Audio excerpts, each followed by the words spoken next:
আল্লাহর কাছে খাপ দিতে কইছি, আল্লাহ আমার কথা শুনছে। আমি এক রাতের মধ্যে দেখি আমার ভিডিওতে 15 মিলিয়ন ভিউ হয়েছে। এই দেশে এই সমাজের মানুষ যার টাকা পয়সা আছে তার পক্ষে কথা কয়, কিন্তু যার টাকা নাই তাদের পশুর সমান মূল্যায়ন করে না। দর্শক ভাই, আসসালামু আলাইকুম। সবাই কেমন আছেন? আশা করি সবাই ভালো আছেন। আমি মোটামুটি আমার ভালো লাগছে। আল্লাহ আমার মোটামুটি খুব ভালো রাখছেন। যাই হোক, আমি মোটামুটি মধ্য ফ্যামিলি ঘরে একটা সন্তান। আমি ছোটবেলা থেকে বেশি একটা লেখাপড়া করি না, কারণ লেখাপড়ার তেমন একটা মন মানসিকতা ছিল না।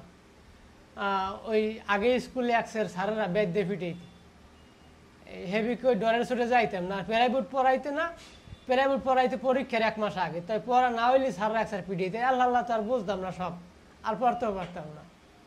তাই লেখাপড়া না হলে এবার আমি কাম কাজ শুরু করতাম। মোটামুটি কাম কাজ করে, কাম তো করা লাগবে, এই কাম কাজ করিয়া মোটামুটি খাই। বিয়ে শাদি করি নাই। সাংবাদিক ছিল, ওনার নাম হচ্ছে জামাল মির, আমার ছোট ভাই, কিন্তু বন্ধুর মতো একলগে চলাফেরা করি। আমাকে বললো যে, ভাই তুই মিডিয়া জগতে কাজ কর, তোর যে জায়গা আছে তুই সব কিছু আনতে পারবি। এরপরে আমি মিডিয়া জগতের কাজ শুরু করি। আমি মিডিয়া জগতে কাজ করি, আল্লাহর কাছে বলি, আল্লাহ আমি যে মিডিয়া জগতে নামছি তুমি আমার স্বয়ং সম্পন্ন করো। আল্লাহর কাছে খাপ দিতে কইছি, আল্লাহ আমার কথা শুনছে। আমি এক রাতের মধ্যে দেখি আমার ভিডিওতে 15 মিলিয়ন ভিউ হয়েছে। তখন থেকে আমি জনগণের সাড়া পাই, আমি ভিডিও করার জন্য আগ্রহী হয়ে যাই।